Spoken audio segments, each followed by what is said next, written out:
सेठ साहब, आज आप कह रहे थे कि कुछ बोर महसूस कर रहे हैं। हाँ, कोई इश्यूज ही कोई नहीं खास। क्यों इश्यूज नहीं है? आज हमारे वज़ीर आज़म ने जनरल असेंबली सेशन से खिताब किया और कोई ऐसा मौजू नहीं है जिसको उन्होंने टच ना किया, और सारी बात सही की है, तो और हम क्या कहें। इतना फ्लो में उन्होंने बोला है और बहुत कॉन्फिडेंटली। उससे पहले जो उनकी वॉक थी जिसकी फुटेज रिलीज़ की गई है, उसमें उनके साथ इसहाक साहब भी हैं, तारड़ साहब भी हैं, और ओन चौधरी साहब भी हमें फ्रेम में दिखाई दिए। और रिपोर्टेडली ये कहा जा रहा है कि नेतन्याहू जब स्पीच कर रहे थे और कुछ डेलीगेशंस वहाँ से उठ के चले गए प्रोटेस्ट के तौर पर, वज़ीर आज़म हमारे मिलकर आ रहे थे प्रेसिडेंट ट्रंप से। जब उन्हें पता चला कि नेतन्याहू की स्पीच चल रही है तो वो बाहर ही मौजूद रहे, एंटर नहीं हुए। जब उनकी स्पीच ख़त्म हुई और फिर पाकिस्तान की बारी आई तो फिर वो एंटर हुए उनकी स्पीच ख़त्म होने के बाद। उसमें उन्होंने बात की इंडिया के 7 तैयारे गिराने की। उन्होंने काउंट बता दिया जो प्रेसिडेंट ट्रंप बगैर नाम लिए बताते थे। इसके अलावा उन्होंने प्रेसिडेंट ट्रंप को अप्रिशिएट किया कि सीज़ फायर उन्होंने करवाया था, फिर नोबेल प्राइज़ उन्हें मिलना चाहिए क्योंकि वो अमन के लिए किरदार अदा कर रहे हैं। फिर उन्होंने फील्ड मार्शल आसिम मुनीर साहब का किरदार अप्रिशिएट किया, एयर चीफ का नाम भी लिया, गज़ा की बात की। उन्होंने कहा कि ये बैनुल-अक़वामी नाकामी है और कश्मीरियों का तज़किरा करना भी नहीं भूले। उन्होंने पुरान अफ़गानिस्तान की बात की कि पाकिस्तान की ये ख्वाहिश है। कलअदम TTP, मजीद ग्रुप और BLA और फितनतुल हिंदुस्तान, इसकी भी बात कर दी। गज़ा जंगबंदी की बात करते हुए उन्होंने कहा कि इसका क्रेडिट अगर ये हो गई तो अमरीकी सदर को जाएगा। क्लाइमेट चेंज की बात की, हिंदुत्व नज़रिए की बात की और चाइना के साथ CPEC के ऊपर पेशरफ्त के भी उन्होंने तस्करा किया। सारा कुछ उन्होंने, यही तो मैं कह रहा हूँ। तो हाँ, कंटेन। लेकिन क्या रेट करेंगे आप उनकी स्पीच को इस प्लेटफॉर्म के ऊपर? अच्छा यार, सब बातें की, सब सही पोजीशंस ली हर चीज़ के ऊपर, तो और बड़ी फोर्सफुली बोले। मेरा ख्याल है ही एंजॉयड हिज स्पीच। और उसमें छोटे छोटे ऐसे वक्त भी आए कि एक्सटेम्पोर भी हो गए थोड़े बहुत, और वो जो अपने फिंगर घुमाते हैं और हाथ घुमाते हैं वो भी चल रहा था। तो विद क्वाइट अ पैशन उन्होंने बात की। हाँ। और तालियां भी बजी, मैंने नोटिस किया वहाँ नारे लगे। नारे तो मेरा ख्याल है वो गैलरी शैलरी में बैठे होंगे ना हमारे पाकिस्तानी। उन्होंने हाँ। पर मैंने देखा तारा उनको कह रहे थे बस करो ना करो क्योंकि वो ज़ाहिर है सारे फोकस ही उधर जा रहा था उनकी तरफ। किसी और ने इस नौयत की नारेबाजी नहीं की। अगर नरेंद्र मोदी आज होते, स्पीच के लिए मौजूद होते, शायद वो जवाब भी देते। हाँ, बहरहाल सो या good speech and touched on all points. एक बड़ा इंटरेस्टिंग, मुझे एक इंटरेस्टिंग पॉइंट लगा, बाकी सारे तो नॉर्मल पॉइंट्स थे। अच्छा हुआ सबकी बात की उन्होंने। एक तो डोनाल्ड ट्रंप की बहुत ज़्यादा तारीफ़ की, और वो समझ भी आती है कि तारीफ़ काम करती है। मुलाकात का असर था। अच्छा, दूसरी चीज़ जो उन्होंने बात की वो बड़ी इंटरेस्टिंग थी। उन्होंने BLA, मजीद ब्रिगेड और TTP का जिक्र किया। फितनतुल हिंदुस्तान, फितनतुल, ये बड़ी इंटरेस्टिंग बात है। उसकी वजह क्या है? सिर्फ इतना काफ़ी नहीं था कि जी हम टेररिज्म के विक्टिम्स हैं। हाँ। वो जो उन्होंने कहा इतने लोग हमारे 90,000 लोग मारे गए वगैरह वगैरह, वो सब चीज़ सही बात थी। इनका जो नाम लिया ना, इसके पीछे मकसद था एक। वो मकसद ये था कि अभी हाल ही में अमेरिका ने इनको टेररिस्ट ग्रुप्स डिक्लेयर कर दिया, मगर यूनाइटेड नेशंस में अभी तक इनको टेररिस्ट ग्रुप्स डिक्लेयर नहीं किया गया। पाकिस्तान की कोशिश है कि इनको टेररिस्ट ग्रुप्स डिक्लेयर किया जाए, मगर उसको रोक रहा है इंडिया, लॉबिंग कर रहा है कि नहीं इनको मत डिक्लेयर करें। तो मैं समझता हूँ this is a good opportunity उन्होंने इस्तेमाल किया और नाम लिया ताकि लोगों को याद रहे if and when this issue comes up.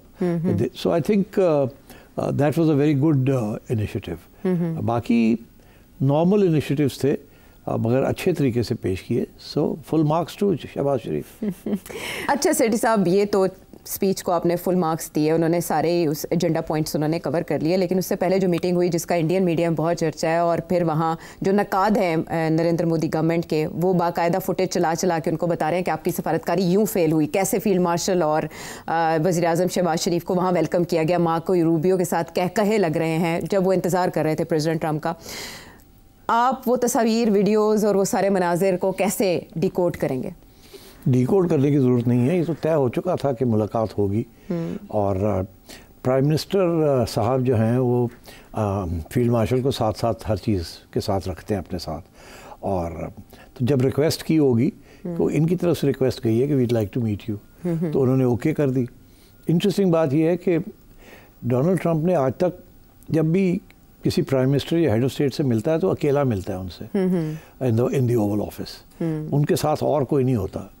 इस सिचुएशन में शहबाज शरीफ साहब और आसिम मुनीर साहब दोनों को दावत थी कि they will both sit there. एक तो ये नई चीज़ हुई है, इससे ये पता चलता है कि the Americans are giving a lot of importance to this combo वो समझते हैं कि ये जब दोनों एक जगह पे बैठ के जो बात करते हैं वो पक्की बात है। अच्छा, ऐसे नहीं है कि आर्मी चीफ एक बात करता है अलग और गवर्नमेंट कुछ और बात करती है, क्योंकि उनका जो एक्सपीरियंस है ना वो यही है कि पॉलिटिशियंस एक बात करते हैं और कभी कभी आर्मी चीफ दूसरी बात करते हैं। इसीलिए हमेशा अमेरिकन जो हैं वो डायरेक्ट आर्मी चीफ से बात करते हैं, फिर गवर्नमेंट से बात करते हैं, और हमेशा यही होता है कि जो आर्मी चीफ कहता है उसको यकीन करते हैं और गवर्नमेंट को ज़्यादा यकीन नहीं करते। अच्छा। तो इस दफ़ा ये है कि everything that the Pakistan government is saying उसके ऊपर मोहर लगी हुई है आसिम मुनीर साहब की। तो I think this is a better combination to build trust, and जो बात होगी वो पक्की बात हो रही है, कच्ची बात नहीं हो रही। So I think this is a good strategy of this hybrid regime.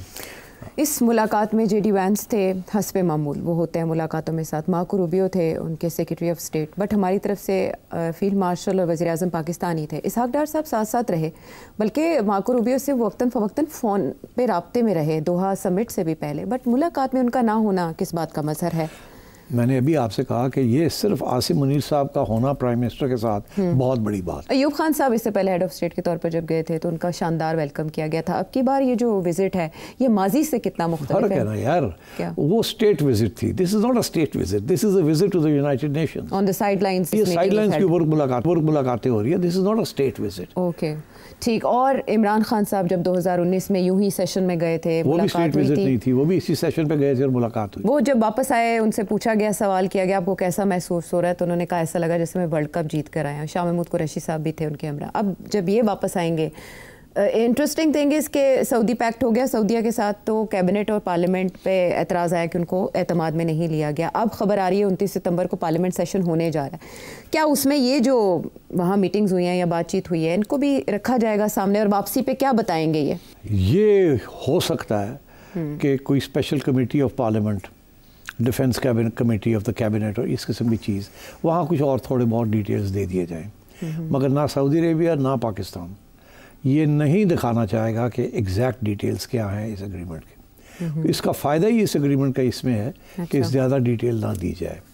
तो इसलिए मेरा नहीं ख्याल कि इसकी जो स्मॉल प्रिंट है, जो डिटेल्स हैं वो नहीं दिए जाएंगे। That will remain within the coffers of the top echelons. देखिए, बड़ी एक इंटरेस्टिंग चीज़ मैं सुन रहा था अभी कि डेमोक्रेसी का डेफिनेशन कोई साहब दे रहे थे, तो उन्होंने कहा कि डेमोक्रेसी इज़ नॉट कि किसी की 51% वोटिंग है और वो पार्लियामेंट के अंदर मेजॉरिटी है, और it is not even free and fair elections. वो कहता है फ्री एंड फेयर इलेक्शंस भी हों, मेजॉरिटी भी हो पार्लियामेंट में, that's not enough of democracy. अब फॉर एग्जांपल डोनाल्ड ट्रंप की बात हो रही थी ना, तो वो ये कह रहे थे कि democracy is rule of law, rule of the constitution and the rule of law. अगर आप ये सारी चीज़ें करके पार्लियामेंट में मेजॉरिटी ले भी लेते हैं और आपकी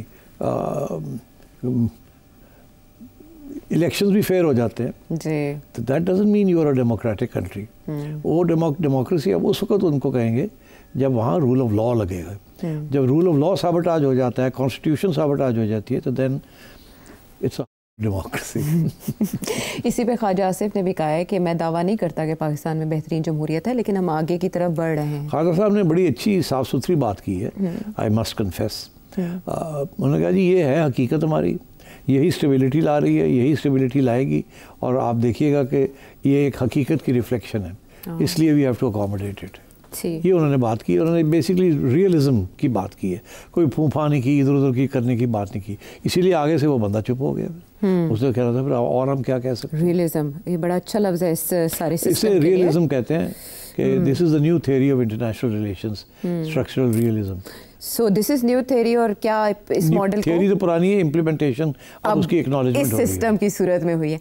सो नेक्स्ट क्वेश्चन इज के पाकिस्तान का सियासी मंजरनामा आपके सामने है, पाकिस्तान तहरीक इंसाफ की एजिटेशन भी आपके सामने है, ऐसे में ये दौरा अमेरिका, इसके साथ बहुत सी कॉन्स्पिरेसीज मुंसलिक थी। अब इस दौरे के पाकिस्तानी सियासत पे क्या असरात होंगे? पाकिस्तानी सियासत पे इसके कोई ख़ास असरात नहीं होंगे, सिर्फ ये कि यहाँ PTI वाले जो हैं वो एक कंस्पिरेसी थ्योरी चला रहे थे। वो ये कह रहे थे कि जी डिफरेंसेस हो गए हैं हाइब्रिड रेजिम के अंदर, दोनों पार्टनर्स के अंदर, और वो एक एक्सप्लेनेशन ये दे रहे हैं कि एक पार्टनर दूसरे पार्टनर को कह रहा है कि सियासी तौर पे आप कामयाब नहीं रहे इमरान खान की पॉपुलैरिटी को कम करने में, तो हमारा क्या फ़ायदा हुआ आपके साथ। ठीक, ये एक इल्ज़ाम लग रहा है और इसकी वजह से ये अब अफवाहें शुरू हो गई हैं कि पता नहीं नवंबर में क्या होने जा रहा है। हाँ। पता नहीं शायद कोई नया प्राइम मिनिस्टर ना आ जाए, जिसके अंदर फिर ये भी बात शुरू हो गई है कि जी जब ये बनी थी हुकूमत तो उस वक्त इन्होंने पार्टनर्स ने आपस के अंदर ये फैसला किया था कि पहले 2.5 साल शहबाज साहब रहेंगे, फिर बिलावल भुट्टो आ जाएगा। कोई इस किस्म की बातें भी शुरू हो गई। तो मैं ये समझता हूँ फारग हो गई सारी बातें। अच्छा, शहबाज शरीफ साहब ने डेमोन्स्ट्रेट कर दिया है कि he can deal with domestic and foreign issues, और ये जो उन्होंने, मैं समझता हूँ बहुत ज़बरदस्त रियलिस्ट कदम उठाया कि जनरल साहब को साथ साथ लेके जा रहे हैं और जो बात होती है उस पर दोनों इत्तेफाक करते हैं। इसके साथ बहुत मैसिव ट्रस्ट बिल्ड कर रहे हैं कि what we say we mean will implement. I think Shahbaz Sharif will come back feeling very strengthened, जैसे कि जनरल साहब feels very strengthened after the war. I think Shahbaz Shah will feel very strengthened after this visit. The American president has hosted him. And you can see, देख आपको नज़र आ रहा है कि बड़ी बोनोमी है, बड़ी गपशप है, बड़ी हा हू है, हैंडशेक है, वो सारा कुछ है। वो खैर आपके लिए है वो सारा, और हमारी मीडिया टीम साथ गई हुई है। आपको ये सब कुछ जो दिखाया जा रहा है हमारी मीडिया टीम दिखा रही है कि जी वो मोटरकेड भी आई है और ये भी है और वो भी है, जहाज़ से उतरे। ये प्रोटोकॉल सब प्राइम मिनिस्टर्स को मिलता है, उनको रिसीव किया जाता है, उनको मोटरकेड में लाया जाता है and so on and so fourth. But ये जो हमारे यहाँ जो दिखाया जा रहा है ये दिस इज आवर मीडिया जो साथ गया वो दिखा रहा है।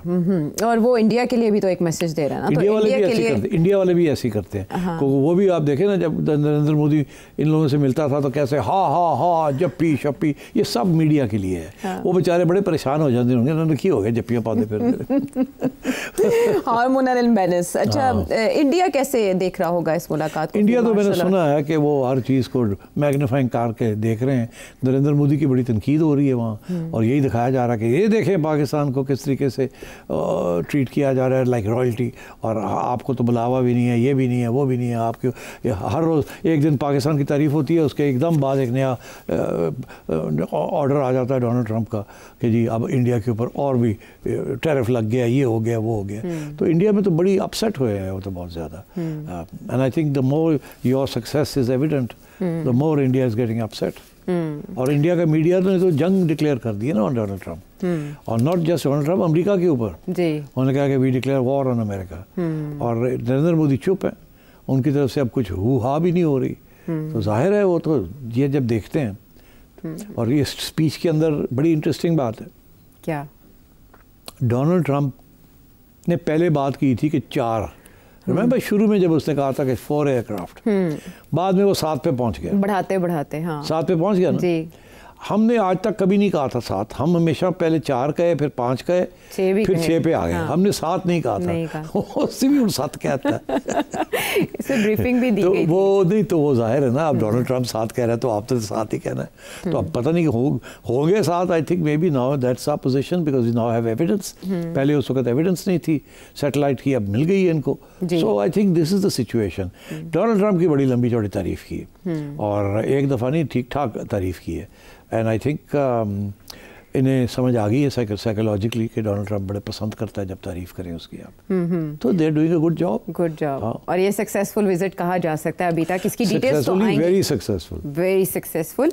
डिटेल्स इनकी प्रेस ब्रीफिंग में सामने आनी चाहिए, प्रेस को बताना चाहिए, पाकिस्तान की आवाम को बताना चाहिए। वो आके जब प्रेस मिलेंगे यहाँ यही बातें करेंगे, मैंने ये कहा, मैंने ये कहा, मैंने ये। इससे ज़्यादा जो अंदर की बात है ना, जो कि दोनों ने उनके साथ बात की, और उधर भी 2 लोग थे, Rubio and vice president JD Vance, 2+1 उनके 2 थे, ये इधर से 2 थे, और एक president Trump. So I think this was a very serious meeting.